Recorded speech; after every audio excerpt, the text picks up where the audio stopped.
Okay, good afternoon everyone, can you hear me? Welcome to our last session of World of Learning 2015. It's come around rather quickly. I recognise a few faces we've seen in some of the other sessions. For those that I haven't met, my name is Sharon from Pearl Catchers. And we're talking today about our 7 secrets to tackling critical conversations. We changed the title a little from what it was around excuse me, bite-sized learning, but it does actually still link into the bite-sized learning anyway. So we're kind of looking at that together a little bit in terms of things. So what we're going to be starting to do today is we're going to look at some of those difficult conversations that you might have, and then we're going to come up with some 7 secrets which can be delivered in bite-sized sessions in terms of how you can deal with that for people. So what would be really useful to start with is to get some details from you guys of what are some of the difficult conversations that you have. And what might be nice, actually, one of my esteemed colleagues might be able to come and possibly flip chart those for me, if we can get someone from the other side to come over. So what are some of the difficult conversations that you or your staff have to have in the workplace? Tackling bullying. Tackling bullying, okay, yeah, okay. And it's always an interesting thing with bullying, because I always think the definition of bullying is actually when the person feels they're bullied, not when the person who's doing it feels they are bullying. So they might think they're being perfectly fine. So when the other person, so yeah, tackling bullying. Okay, what other kind of difficult conversations? Slightly out of the team thing, but dealing with difficult customers. No, it's still a courageous conversation sometimes, isn't it? Yeah, so customers that are actually kind of being challenging and difficult to deal with, yeah, absolutely. What else have we got? Absence management. Absence management. Very current for me. Yeah, I remember when I first had an organisation where they introduced absence management, and it was like, oh, this is really weird, you can't stop people being sick. But yeah, really contentious issue. So yeah, absence management, definitely. What other kind of difficult conversations do we have? Yeah. Giving feedback when somebody breaks ground rules.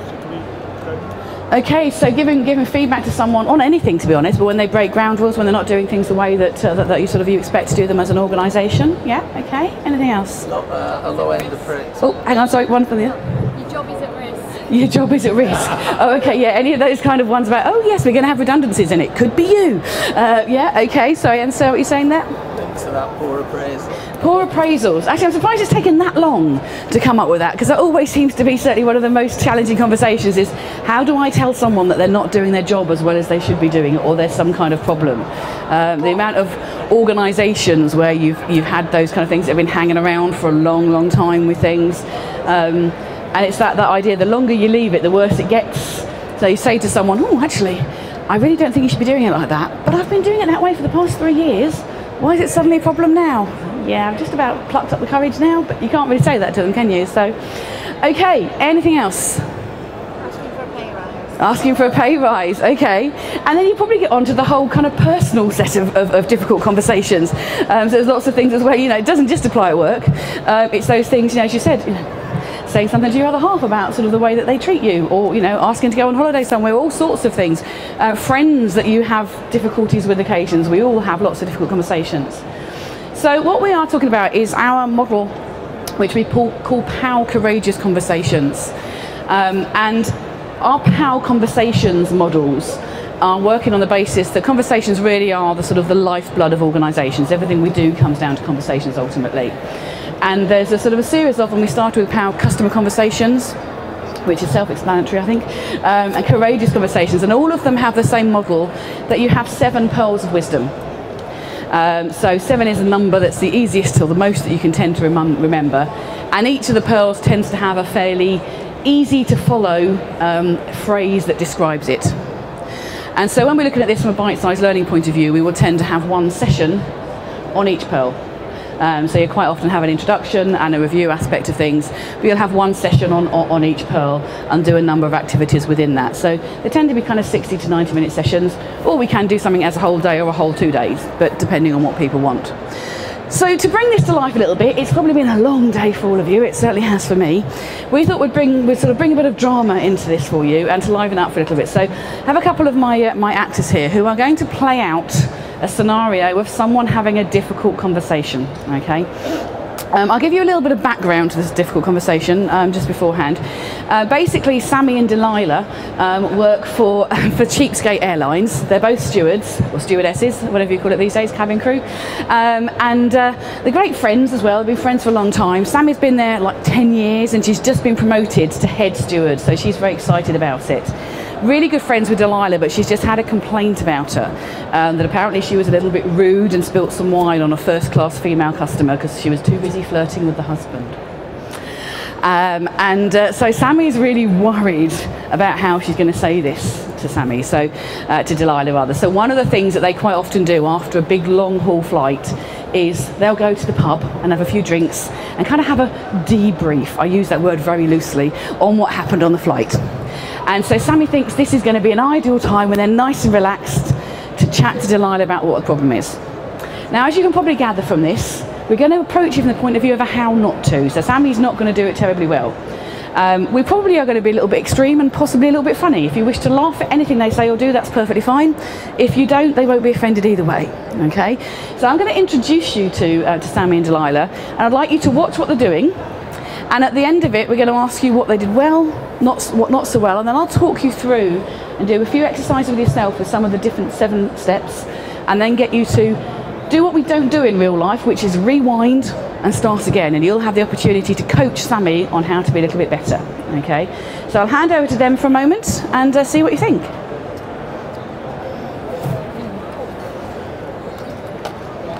Oh my god, that queue took forever! There you go, I know that you're in GT, so sorry I smelled a little bit. Right, oh my god. You know what happened this week? You know when we were on my flight last night? Oh my god, did you see him? Did you see him? He so wanted me. And I was just like, I was looking at him and he was then looking at me and I was just thinking, he wants me. B52, did you see him? Did you see him? He so wanted me. And then did you see B43 though? Because B43, he was giving me the eye as well, and I was thinking, I'm so in there, I could have both of them at any moment. And then I thought, oh, he might have a brother for you, so I was trying to chat him up and see whether he had it. I know, I couldn't believe it, because I made sure that we could have 2 people for our double dates. Wouldn't that be awesome? Yeah, all our drinks paid for and everything. Wouldn't that be great? No, and then you go into B26, and then it was like, oh, I'm loving the B section when I'm doing it. Do you know what I mean? When it comes great. B26, he was so in love with me, and I know he wanted my babies and everything. He really did. And do you know when you think of people and you look at them and they go, oh. The guy in B26. Yeah, but he wanted to give me chocolates. He wanted to give me flowers. No, but he couldn't, because he was on there. And then I thought, well, just ask me out, love. Just ask me out. You know you want to. And then I was tempted to give it to him on my B26, the woman who was standing. No, B26. But the woman who was sitting next to there. No, there's a bloke there. He's so. Delilah, there's been a complaint about you. About me? Yes. Who's complained about me? The woman sitting next to the guy in B26. But there was no woman sitting there. There was. It was Mrs. Vanderbilt. She's one of our top first-class customers. We're talking about her. Well, she's just this snooty woman, isn't she? I mean, who wanted to speak to her? And for God's sake, no wonder he was making eyes at me. I wouldn't want to be married to that. I know. Seriously, did you speak to her? Well, that's not for me to say. Well, no, but I think you find it is, really. Well, it's not, because, look, she's written a letter to Tony, the chief executive, and they're friends, basically. She knows Tony from way back, so she's written him a letter. About me? Yes. But how could anyone write a letter about me? It's me. Because you spilled your drink all down her cashmere coat, because you were looking at her husband who was sitting in the seat. Yeah, but she did sort of deserve that though, didn't she? And she shouldn't have put her coat where she put it, do you know what I mean? Seriously though, I really don't think she should have done that. You know, anyone else that would have done that, seriously, that's why the red wine should be going over it. I know, I would have done it on purpose, and you know I wouldn't have done it on purpose. She wants you sacked. What? What do you mean? She can't sack me, can she? Seriously, she can't. You know I can't be sacked. You know, I know, you know. No, I know that. It's not me. You know that I'll try and help you if I could. You know that. I can't lose my job. I really can't lose my job. Please don't let them sack me. My hands are tied. What am I going to do? Tony's the one that's... But you're my boss. You need to help me. please help me. I'll buy you another drink. I'll buy you another drink. You know what? I'm good for that. It's not even about the buying another drink. She's one of our top customers. She's a first-class customer. She's friends with Tony. She said she. But I didn't know that. I didn't know what she was going to be like. Because she was really quite nasty to me. She was really looking down at me, and you know what? I don't like that. Whereas he was being really nice to me, and I know that he's making eyes at me. He was making eyes at me. I don't know, maybe if you wrote a letter of an apology. Well, you know I can't write letters. You know I can't do that sort of thing. My handwriting is atrocious. My grammar don't even get me started. My mother gets the red pen out and everything. Yeah, but at least it would come from you then. Yeah, she would seem as sincere. Please help me. Please. I'll be your best friend. I just don't have the time. I've got 3 deadlines. You love me. Please. You know I'm really bad at this stuff. I'm good at talking. Okay, that's fine. I'll fit it into my schedule as long as you sign it though, because it's not I'll do whatever you want me to do. I'll sign it with kisses, whatever you want. Please don't let them sack me. Please. Yeah? Shall I get you another drink? Shall I get you a drink? You want a drink, don't you? But B26, the one after that one was B26. He was so lovely. He's got a brother. Okay. Thank you very much, ladies. Okay, you're not going anywhere, Sammy. Don't think you're going anywhere. I'm not. No. Okay, so bless her, Sammy had a few issues there. So what I'd like you to do is take a couple of minutes with 2 or 3 people next to you and just note down what do you think were the things she wasn't doing very well and maybe why. Because actually with all of these things, it's not just what people do above the surface, it's what's driving them. So if you want to just pair up with 2 or 3 people next to you, what is the things that Sammy wasn't doing terribly well and why? And maybe Delilah can be very nice and write it back up when we've done that.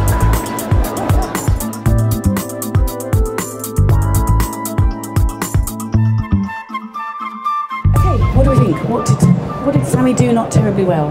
No control. She had no control. There was no leadership whatsoever with it, wasn't it? I think absolutely Delilah was totally in control of that entire conversation. Yeah, okay. I'm just saying the setting was totally wrong for us. Oh, what, sorry? The setting was wrong. The setting, yeah. So actually having a sort of a performance conversation with someone when they're actually in the bar didn't really set the scene from the outset, did it at all? Yeah. Okay. What else?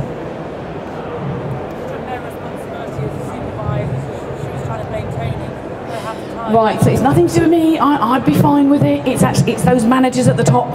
Yep. So no kind of responsibility for anything as well. Yep. Okay. You set boundaries between their relationship, which should have been working relationship rather than friends. You know, within work. And that linked to the setting as well, didn't it? So being in the setting kind of really played back to that. I'm just going to turn this one off because I'm getting double noise. Okay. That's better. Okay. What else? She let them know she'd get better, but she just shouted at her when she was getting frustrated. She did, I know, it's kind of like, I'm not going to say anything, it's almost like you've got that whole point when it's like a little volcano, you're building and thinking, I've got to say something, I've really got to say something, and then it actually just exploded in a really quite inappropriate way. It's like, you've been complained about. Yeah, absolutely.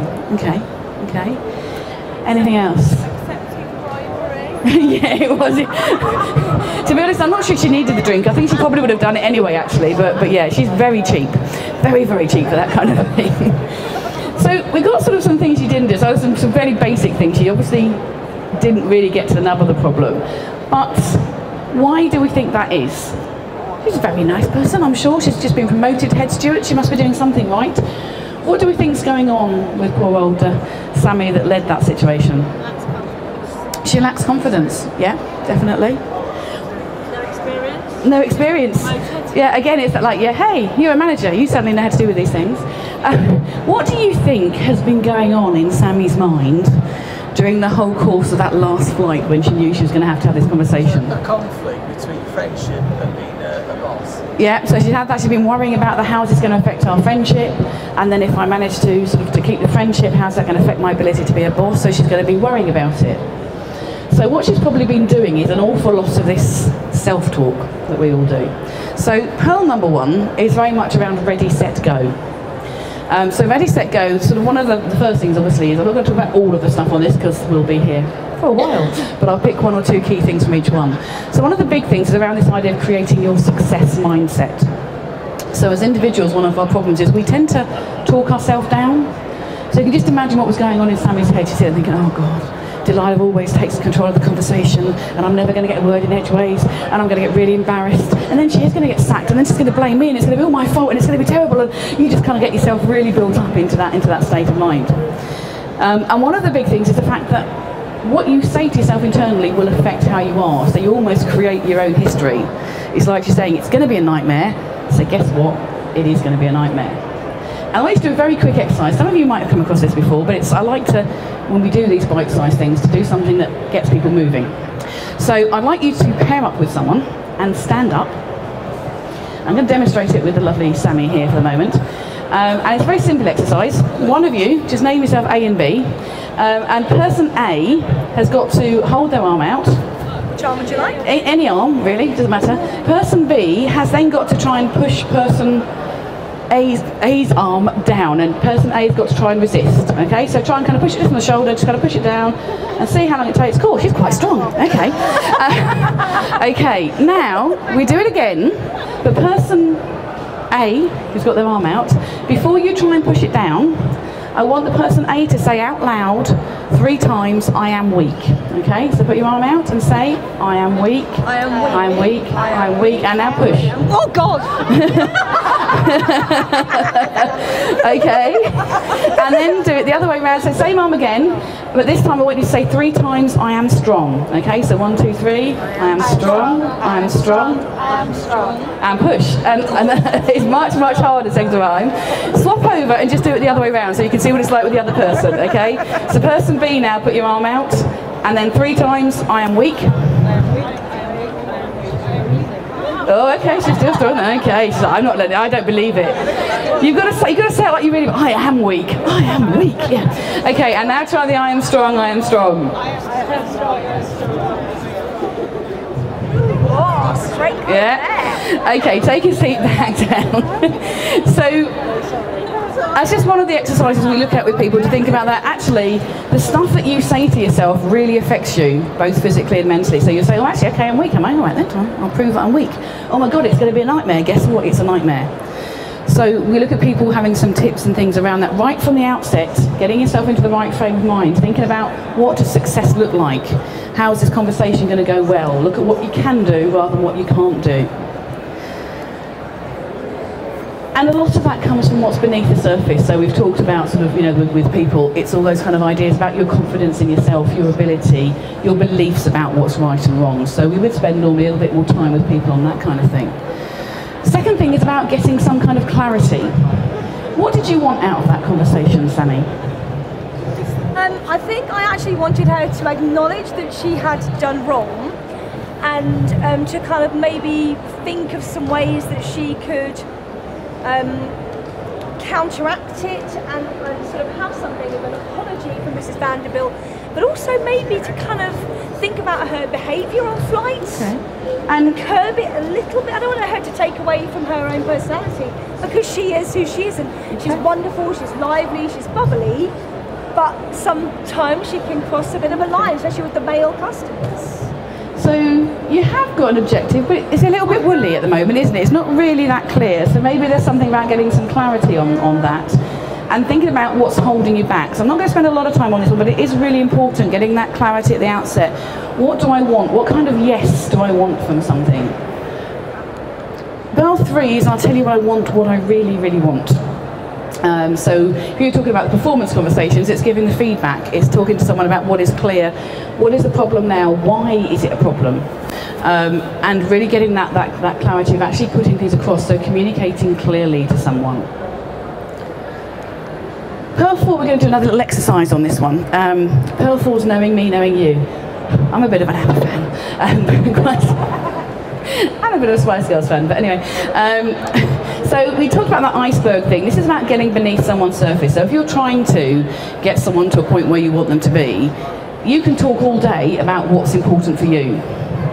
Actually, you need to understand what's going on for the other person, and actually asking some important questions, because actually there's a very good reason why Delilah behaves the way that she does. Or it's a good reason for Delilah anyway, might not be for everybody else, but it is.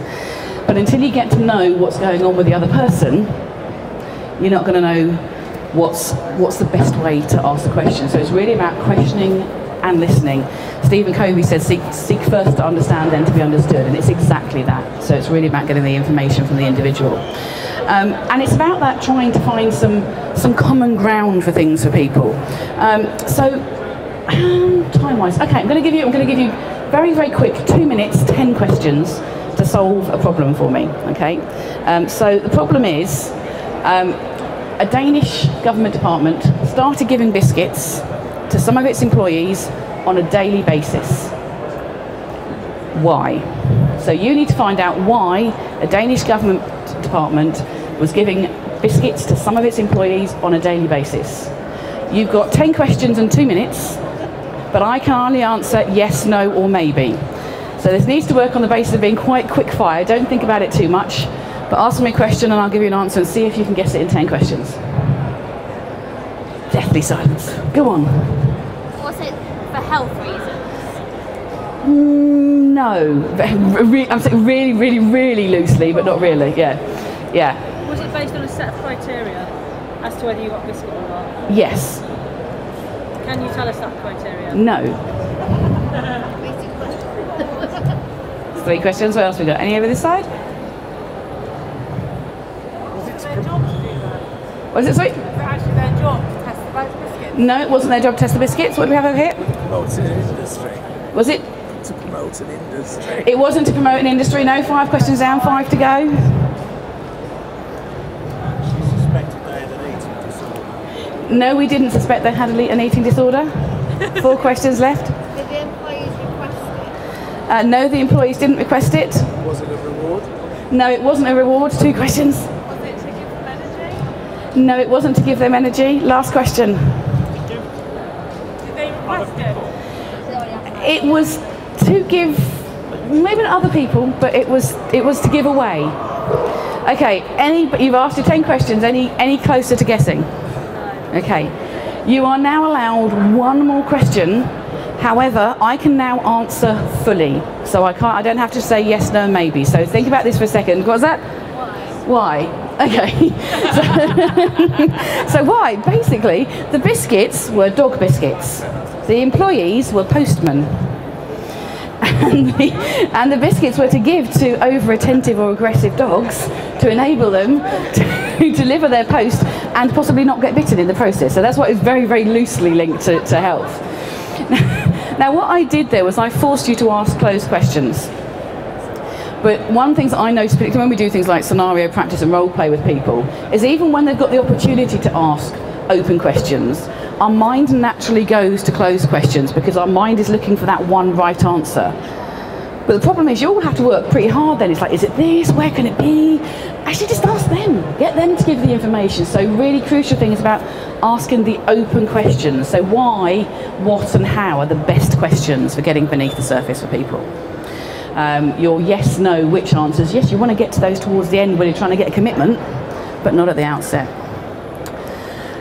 It's nothing personal. The bit I'm going to look at here is actually, yeah, I'm going to do that. I'm going to look a little bit about emotions with people on things on this one. I'm just going to check where we are time-wise actually before I do that because I'm in a getting carried away mode. No, I'm not going to do that. I've decided I'm not going to do that. We're going to do something called emotional shopping, which is quite fun, but otherwise we'll be here forever. Maybe we can do it afterwards. We can do a bit afterwards. Anyone that wants to do a bit of emotional shopping. But yeah, so this is very much about the fact that a big issue, we use this in negotiation techniques a lot, one of the big issues is people get the relationship with the person confused with the challenge they're trying to do, and there's a huge amount of that going on with these 2 guys here. I'm okay, you're okay. I'm going to do a little bit of this. This is really about making sure that you stay in a good state. So we said at the beginning, obviously Sammy had got herself into a negative state. We talked about getting yourself in that state to start with. But as you go through it, as you come up against a barrier, you suddenly might knock yourself back. Or you might notice the other person's looking a bit not connected with you. They might be a bit frustrated. They might be looking a little bit emotional. And so what we tend to do is we ignore some of that information and we just carry on regardless. And then you end up with one of you kind of going away not feeling terribly comfortable. Now, we are naturally very sensory creatures, and naturally we pick up a lot, but we always kind of blind ourselves to that. So I'm going to get you to do an exercise. So again, if we get ourselves into pairs, they can be the same pairs or different pairs. I want you to be person A and person B, and I'm going to do a little bit of calibration. So I want the person A, to look at person B and kind of take a snapshot of what they look like and what's where. Then I want you to turn around, and then when you turn back, I want person B to have changed something about themselves. And then see if person A can spot what it is that they've changed. And we'll do it a couple of times. Start with something maybe quite obvious the first time, and then go to something a little bit more. So it could be something to do with your expression, it could be something to do with your clothing, it could be the position that your body language is in, anything like that. So just in yourself into pairs, stand up and do a calibration of something. So if we haven't got anyone that isn't in a pair, so do you want to join? If anyone isn't in a pair, we've got a... Yeah, you all right? Do you want to join this lady here? Do you want? Okay. So decide who's A and B. Change something about you. So who's changing first? Decide who's changing, and then turn away while the other person changes. So the person who hasn't turned away, change something. Hang on a second, and when you're ready, turn back. See if you can spot what it is. Yeah. Okay. Turn away again. This time, change something a little bit less obvious. And turn back again when you're ready.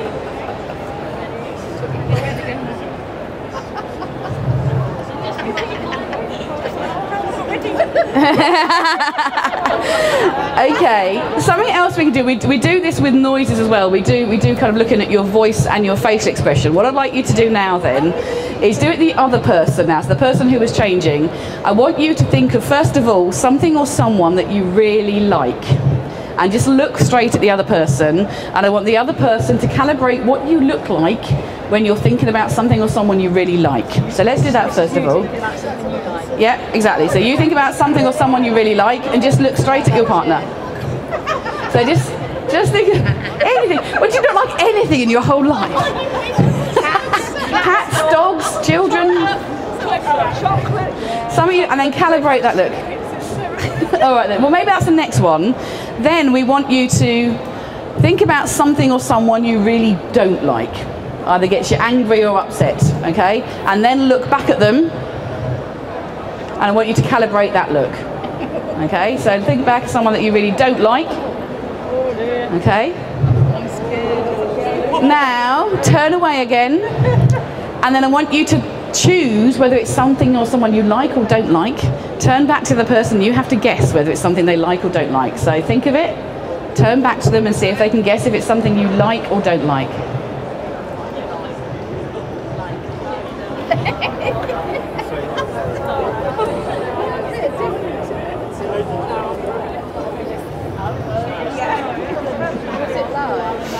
Okay, do we get it or do we not get it? Yeah, okay, take your seat down.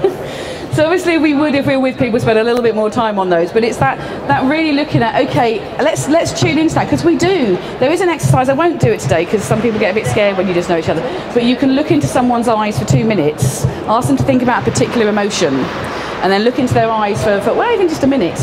And you can generally, at least 50% of the time, people will gather what the emotion is just from literally looking in their eyes, not the rest of the face, just literally their eyes. So we do pick up a lot, but make sure in these kind of situations you are staying attuned. And if you are noticing that someone's frustrated, don't carry on the conversation, say something. It's like, I'm getting the feeling that you're not quite with me on this, what's going on? You know, I want to make sure we sort this. If you let that emotion lie there, it will affect what's going on regardless. The last part is, I've just talked about that one already, is this is not the end. So when you've had that actual conversation, you need to make sure as you're finishing off that you are kind of always checking, that you make sure that you and they both know what you're doing. But it's about following up on that. When you've had a difficult conversation, it doesn't suddenly disappear. You need to make sure you do whatever you're doing. And it really does come down to prevention works best. It's about building that relationship and recognising your similarities and differences moving forward. Now, I'm going to give you the opportunity now that something we don't do often in real life is we're going to get the chance to rewind and try again. So you're not going to get the chance to coach our Sammy, because she really wants to be a good manager. And she has got a little bit of a challenge on her hands here, let's be honest. So what I'd like you to do, just maybe if we do it in your 2 groups here, I'd like you to have a quick chat about what might be, thinking about some of the stuff we've covered, but also what you know as well. To start with, what might be one thing that you can suggest to coach Sammy? So if you would suggest you did one thing differently, what would it be?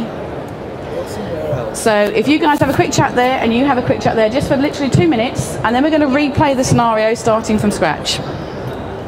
So just if you guys have a quick chat there and you guys have a quick chat there, decide one thing that Sammy could do differently. You're driving me nuts. There you go. All I can do is pop, pop, pop, pop, pop, pop. I know. Alright. The pop through. Oh, is it? You get it right through your mouth as well. Oh, okay. Okie dokie. It is actually down there. What's that? I can see it. Was it? We'll sort that afterwards, that's fine. I don't mind. That's fine. Right.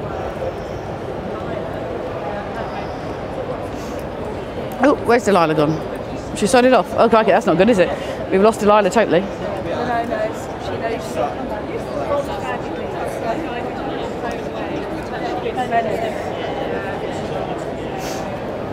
Okay, so what do we think then for you guys? What do we reckon is one piece of advice, very specific, that Sammy can do to improve the way she's dealing with Delilah? Set the scene in the right place. Set the scene. So she's not at the pub. Okay, so sorry, you got to put your drinks down, Delilah. It's not the pub. so we're doing it in a meeting room. Okay, so was that what you were going to say as well? Okay. Anything else that you would like her to do? To own the conversation, but by enabling Delilah to answer, not asking how the flight went, but how was it from a professional perspective. So it wasn't straight away to B6, but about professionalism on the flight. Okay, so you want to sort of talk about professionalism, okay? So how did you find the flight generally? Okay. Now, as you know, when we're coaching and developing people, they don't go from zero to hero overnight. They take a bit of time. So Sammy will do exactly what you've done. So we are now in a meeting room. It's got glass walls, obviously, that you guys can all see in. And she is going to focus about that. But she will still make mistakes. So we need you to carry on coaching her. So as soon as Sammy does anything that you think isn't good, any one of you can shout out, stop, and then tell us what you would like her to do instead, until we get to a point where hopefully she's dealing with that situation a little bit more positively. And if no one calls out stop and it's really obvious that I'm going to do it, but I'd much prefer that you guys did it. So let's start, and anything she does that you don't like, shout out stop. God, what a day! Oh my God, this has been one of those days. And I've just got my schedule and I just thought, oh my God. And then when I heard that you got to see me. Go on, what would you like her to do instead? Take control and let Delilah listen rather than talk. So how would you like her to take control? Be exact. She needs exact instructions. Stand up as she comes in. Stand up. Okay, stand up when she comes in. So out you go again then, Delilah. Okay. Tell her to take a seat, maybe. Take control. Okay. Oh my God, what a day! It's been a madness. And then I had to go and get the schedule and everything like that. And then I was looking at it and I was just thinking, oh my God, it's just going like this and that. And, oh, it's just doing my head in. But anyway. I know. Anyway, obviously I'm called to you. I just want to discuss a few things. Stop. Sorry, they said stop, so that's why I stopped. What did you say? Sorry, I missed over there. Somehow, you've got to stop the... Stop her chatting. Okay, yeah. Yeah. Do you want the mic? Yeah, we can have the mic back on. Hang on, I can plug it back in there. Ooh. There you go. And I also said stop because you said I just want to speak to you. It's one of those words that totally minimises what you say afterwards. That was my stop. So don't say just, because actually you don't just want to speak to her. You want to speak to her. Start again? No, start from there. And I just got a schedule, and I was just like, oh my God! And then everything was going off into one. And then when I was on that flight the other night, and it was really, really good. And B52, oh my God, he so wanted me. I just couldn't believe it. That's exactly and he what I want to talk to you about. No. You haven't heard the head of it yet. We've got so many different things to do. Right, go on then. So you need to say, yeah, okay, Delilah, can you be quiet for a moment? I need to speak to you. Yeah? Okay. And then B26, and I was just like, oh my God, I just couldn't believe it. I need you to be quiet for a second. Right, yeah. Have you got something exciting? Have you? I just need to talk to you. Oh my God, yeah, but could we not just speak about that later? Because with B52, he just wanted me. Let's have a serious conversation. A serious conversation. I think, again, you're saying the just word. I need to have a serious conversation. Delilah, stop. Now. Okay, right. And oh my God, as I was saying to you at Delilah, B52, he was just one. I know, but we need to have a serious conversation. So I need you to stop. We always do serious. I know, but I need you to stop. But we don't. We don't. And I just need to have a serious conversation with you. Right. Which is why we're kind of in the meeting room, not in the pub, if that's okay. How do you feel that the flight went generally? What we were just talking about minutes ago. How do you feel that flight went? Well, it was all right, but as I say, B52, he just I know, really but how do you wanted feel me. it went from your point of view to on sort of a professional level from yourself Yeah, as a professional. stewardess? I was giving great customer service, like I Stop. always do. You managed to calm her down. Why didn't you go straight into? I thought there's something, a complaint has been made. Okay, so go straight into the complaint. In that flight that might have brought us a complaint. Okay, yep. So straight for the kill? No, straight to the point, not for the kill. I want to kill her. She's lovely, trust me. So B52, I understand I about know about flight. B52, Great. but we have had a complaint About me? about you, which is why I want to have this serious conversation. Yeah, absolutely. But why would they complain about me, though? It was Mrs. Vanderbilt who was sitting. Oh, well, in I'm not B20. going to be surprised. No, hold at on, her. hold on. She is just. But I'm not here to Stop. We don't tolerate back about their customers regardless of what. Okay, so don't tolerate. So yeah, I think again, so actually, I need you to stop and listen to what I've got to say, and I don't expect you to speak about our customers that way. Yeah, okay. And also, don't And- send us a complaint. Get her to find out what the complaint is. Don't send Yeah. us a bit of complaint made directly against you. On our flight, the complaint was made. Is there anything that made? Okay. Okay. Oh, that's a good thing. Yeah. So B52. So on the flight in and then- question, hold on. Right. So on the flight in question, a complaint was actually made during the flight. So I'm Complaint? So I'm Really? just wondering if But you not about me, had any. I'm just wondering if you have any thoughts on why a But it's not complaint about might me. have been made. But it's not about me. If we could just have a conversation about anything that happened But I on was the giving flight really in good general. customer service. You know what I'm like. Every time we fly, I give great customer service, especially I to do, first class but this is people. actually a really serious complaint by one of the first class customers. About me. It was a complaint in general, and I'm just asking you whether you know of anything that might have happened on the flight, or we might have got a complaint maybe from one of the first class customers. Not that I'm aware of, because as I say, B52 really like me. And I know B26 really okay, hold like me. on. Stick Hold to the on. subject. What would you like? Sorry, I keep interrupting. I'll let That's somebody fine. else say No, no, go on, go on. I think if you've been asked the right question, answer it. Yes, it has been about you. Yes, it has been. Yeah, say yes, it has been about you. Yeah, okay. We can move it on then from So, there. yes, the complaint has been about you. It was Mrs. Vanderbilt. And Yeah, it but was, she's Mrs. Stroppy Knickers, you know that. I know she's Mrs. Dropping Knickers to you. but Stop! it's one about This is your first class customer. Explain the topic, not the person. the topic of the complaint was that she had drinks spilled onto her cashmere coat. Yeah, but she deserved that, and you know she does. The way she It's not good to talk about our first class customers in that way. Our customers are very important to us. And whether it was an accident or whatever happened in that situation, we still sort of need to deal with it on a professional level. Yeah, but I And was. calling her sort of something that might not be seen as being very nice. I didn't say it to her face, would I? But if you were married to that, wouldn't you? But then you're still continuing to say horrible things about one of our first class customers. And at the end of the day, it's our reputation and the way that we treat them and talk to them. You might think that in your mind while talking to her, which means that you're coming across a little bit less professional. Yeah, but I'm not, because I am really good at what I do. You know I am. I know you're very good you at know what I you give do, first but class she service. has had a very serious complaint, and she is. Well, has- what did she say? She has gone to the chief executive and Really? asked that you be sacked.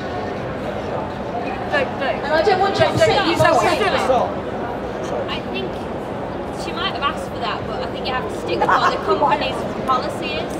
Yeah. So it might not be Mrs. Vanderbilt that's got the authority. Okay. Is it wise that she should be telling her that? Even if she has asked for that, you shouldn't Yeah. really tell her that. Okay, so maybe we're saying at this point it's much more about getting you to take responsibility and getting you calmed down and agreeing to, okay, we need to say this has happened and we need to move forward from here. So again, remember we talked about saying coming back to your purpose, so moving forward, yep, and And I think just what she deserved it was against the behaviour, you focus on the behaviour The behaviour, what she did, yeah, and then we can kind of wind. Exactly. No one deserves to have the wine spilt over them. Yeah, we probably just need to kind of wind up a little bit. Yeah. Okay, right. So she is one of our first class customers, and nobody deserves to have wine spilled over them. No, and of course, if you could let me know about your side of the situation, what happened from your point of view? Well, I did trip over. Okay, granted, I tripped over. It was a genuine mistake, but I just don't like the women anyway. And you know, if you're married next to that bloke, he was lovely. He was really lovely. So what are you now going to do to resolve the situation? Well, I don't know. Is she on another flight? Because I don't want to be on that flight with her. She might be on another flight that you're on, but we just need to come to resolve this situation for Mrs. Vanderbilt so that she feels confident in using our service again. Well, I suppose if I could speak to her, then maybe I might be able to, because you know I'm better at talking than anything else. Yeah, that's absolutely fine. Never, we would never have guessed that.